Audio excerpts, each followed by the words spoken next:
بسم اللہ الرحمن الرحیم وإعرابه ثلاثة أنواع رفع ونصب وجزم۔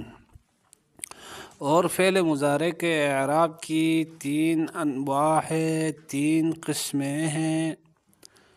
اعرابہ مضاف مضاف الیہ مبتدا ہے، ثلاثة انواع یہ مضاف مضاف الیہ خبر ہے۔ رفع رفع ہے، ونصب دوسرے نمبر پہ نصب ہے، وجزم اور تیسرے نمبر پہ جزم ہے۔ کہا تھا نا وَإِعْرَابُهُ ثَلَاثَةُ أَنْوَاعٍ، اور فعل مضارع کے اعراب کی تین انواع ہے، رفع ہے اور نصب ہے اور جزم ہے۔ آپ ہر ایک کی آپ کی خدمت میں مثال پیش کرتے ہیں۔ نحو ہوا یضرب، وہ ایک مرد مارے گا۔ اب دیکھو یہاں یضرب مرفوع ہے چونکہ عوامل لفظیہ سے خالی ہے، یعنی حروف ناصبہ اور جازمہ سے۔ وَلَن یضرب یہاں فعل مضارع منصوب ہے، کیوں؟ اس لیے کہ حروف ناصبہ لن داخل ہو گیا ہے اور با کے اوپر نصب کی علامت فتح ہے۔ وَلَم یضرب اس ایک مرد نے نہیں مارا۔ اب کیا ہے؟ یہاں فعل مضارع مجزوم ہے، جزم کی علامت ساکن ہے۔ کس نے جزم دیا؟ لم جازمہ نے۔ تینوں مثالیں آ گئی، آپ نے اچھی طرح غور سے سننا ہے۔ اب چلیں فصل، ھذا فصل کہیں یا ہنا فصل کہیں، فی اصناف اعراب الفعل، یہ فصل فعل کے اعراب کی قسموں کے بارے میں ہے۔ جس طرح ایک فصل تھی کس کے بارے میں؟ اسم کے اعراب کی قسموں کے بارے میں، تو یہ والی فصل جو ہے فعل کے اعراب کے قسموں کے بارے میں ہے، یعنی اصناف اعراب فعل کے بارے میں ہے۔ وہی اربعۃ، اور اصناف اعراب فعل چار ہے۔ الاول ان میں سے پہلا، ان یکون الرفع بالضمۃ رفع کا ہونا ضمے کے ساتھ، والنصب بالفتحۃ اور نصب کا ہونا فتحے کے ساتھ، والجزم بالسکون اور جزم کا ہونا ساکن کے ساتھ۔ یعنی اگر مضارع کا عامل رفع دینے والا ہو، یعنی عوامل معنوی ہو، تو فعل مضارع ضمے کے ذریعے مرفوع ہوگا، اور عامل اگر نصب دینے والا آ جائیں، یعنی حروف ناصبہ میں سے کوئی آ جائیں، تو نصب کی علامت فتحہ ہوگی، یعنی فتحے کے ساتھ ہوگا نصب، اور جزم اگر عامل حروف جازمہ میں سے ہو تو پھر اس صورت میں مضارع کو جزم دینا ہے سکون کے ذریعے۔ وَيُخْتَصُّ بِالْمُفْرَدِ الصَّحِيحِ، اور یہ اس اعراب کو خاص کیا جاتا ہے، یعنی رفع کا ہونا ضمے کے ساتھ، نصب کا ہونا فتح، جزم کا ہونا سکون کے ساتھ، اس اعراب کو خاص کیا جاتا ہے بالمفرد الصحیح، مفرد صحیح کے ساتھ۔ غیر المخاطبتی، وہ مفرد صحیح جو کہ مفرد مؤنث مخاطبہ کا غیر ہو، چونکہ اس کا اعراب اور ہے، آ جائے گا۔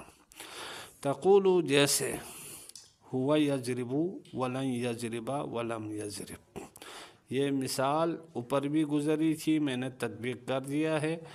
ہوا یضرب میں مضارع مرفوع ہے چونکہ عوامل لفظیہ سے خالی ہے، نہ حروف ناصبہ اس پہ داخل ہے نہ حروف جازمہ۔ ولن یضرب اس میں فعل مضارع منصوب ہے چونکہ حروف ناصبہ لن نے آ کر اس کو نصب دیا ہے۔ ولم یضرب اس میں فعل مضارع مجزوم ہے، اور تینوں کے تینوں مفرد مذکر ہے۔ پہلے کا معنی وہ ایک مرد مارے گا، ولن یضرب وہ ایک مرد ہرگز نہیں مارے گا، ولم یضرب اس ایک مرد نے نہیں مارا۔ تو اصناف اعراب فعل چار تھے، ان میں سے پہلی قسم رفع کا ہونا ضمے کے ساتھ، نصب کا ہونا فتح کے ساتھ، اور جزم کا ہونا سکون کے ساتھ۔ یہ مفرد کے ساتھ خاص ہے، سوائے یعنی مفرد مؤنث مخاطبہ کے جتنے مفرد تھے، فعل مضارع کے مفرد مذکر غائب، مفرد مؤنث غائبہ، مفرد مذکر حاضر، اور دو یعنی مفرد متکلم اور جمع متکلم، ان میں یہ اعراب آئے گا۔ والثانی فعل مضارع کا دوسرا اعراب ان یکون الرفع رفع کا ہونا ہے بثبوت النون نون عوض رفع کے ثبوت کے ساتھ، والنصب والجزم اور نصب اور جزم کا ہونا ہے بحذف ہا یعنی نون عوض رفع کے حذف ہونے کے ساتھ، ویختص اس اعراب کو خاص کیا جاتا ہے بالتثنیتی 4 تثنیہ کے ساتھ، وجمع المذکری اور جمع مذکر کے 2 صیغوں کے ساتھ، والمفردۃ المخاطبتی اور ایک مفردہ مؤنثہ مخاطبہ کے ساتھ، صحیحاً کانا او غیرہ چاہے صحیح سے ہو چاہے غیر صحیح سے ہو، یہ ان کا اعراب ہوگا۔ تقول جیسے آپ کہیں گے ہما یفعلان، یہ تثنیہ کی مثال ہے، اور مضارع یہاں مرفوع ہے۔ کس طرح مرفوع ہے؟ نون عوض رفع کے ثابت ہونے کے ساتھ، یعنی نون آپ کو نظر آ رہا ہے حذف نہیں ہوا ہے، تو یہ ثبوت نون رفع کی علامت ہے۔ کہاں؟ تثنیہ میں۔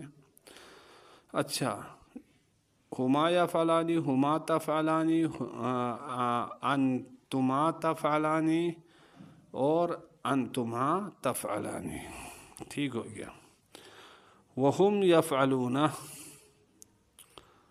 اب دیکھو یہاں ثبوت نون عوض رفع ہے یعنی علامت رفع ہے، وانت تفعلین یہاں بھی ثبوت نون علامت رفع ہے، ولن تفعلا ولن تفعلوا ولن تفعلی، اس میں دیکھیں تثنیہ میں نون حذف ہونا، جمع مذکر میں نون حذف ہونا، اور مفردہ مؤنث حاضرہ تفعلی میں نون کا حذف ہونا، یہ نصب کی علامت ہے، چونکہ ان تینوں پہ حروف ناصبہ میں سے لن داخل ہوا ہے، لہٰذا نون عوض رفع گر گیا ہے، حذف ہو گیا ہے۔ اسی طرح جزم کی آپ کو مثال پیش کرتے ہیں، ولم تفعلا ولم تفعلوا ولم تفعلی، ہاں جی، ہاں، اب کیا ہے؟